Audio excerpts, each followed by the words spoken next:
Nous avons 9 demandes d'intervention. Il nous reste 1 heure, puisque nous avions convenu de mettre un terme à notre audition à 18h30. Donc ce que je propose, c'est de prendre par série de 3 questions, si vous voulez bien. Alors, Pascal Popelin, Guillaume Larrivé et François Lamy. Merci, Monsieur le Président. Notre commission d'enquête, c'est son intitulé, est relative aux moyens mis en œuvre par l'État pour lutter contre le terrorisme depuis le 7 janvier 2015.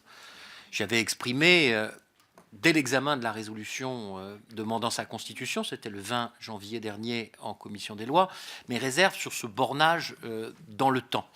En effet, notre pays, comme beaucoup d'autres, n'est pas confronté au terrorisme et à ses menaces seulement depuis le 7 janvier 2015. Même si ces formes ont évolué avec le temps, le terrorisme se manifeste en France depuis plusieurs décennies et les moyens opérationnels mis en œuvre par l'État pour y faire face s'inscrivent dans cette longue histoire. Or, pour savoir où l'on va, il est toujours bon de savoir où l'on est et de savoir d'où l'on part. Vous avez détaillé, Monsieur le Ministre, l'action du gouvernement depuis qu'il est en responsabilité, et je crois que ce n'était pas inutile, même si j'ai compris que nous reviendrons lors d'une prochaine audition sur la question du renseignement. Je voulais savoir si vous estimiez que les conséquences de la décision de suppression des renseignements généraux qui ont été fusionnés avec l'ex-DST, Direction de surveillance du territoire, pour créer la DCRI à compter du 1er juillet 2008, sont désormais derrière nous.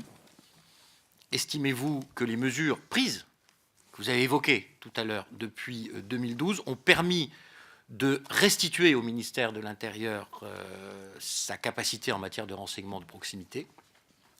Vous avez détaillé aussi les effectifs nouveaux créés par palier de manière constante depuis 2012. Considérez-vous que ces moyens nouveaux compensent, s'agissant exclusivement de la partie lutte contre le terrorisme, les 13 700 suppressions de postes de policiers et de gendarmes décidées entre 2007 et 2012, telles que vous les avez évoquées rapidement tout à l'heure?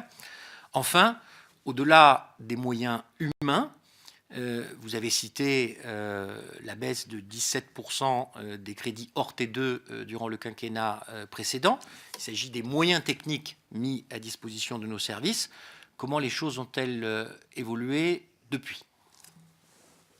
Merci, Monsieur Popelin. Je rappelle encore une fois que la question de renseignement doit faire l'objet d'une deuxième audition. C'est une question de respect vis-à-vis du ministre également, que de respecter nous-mêmes nos engagements. La question a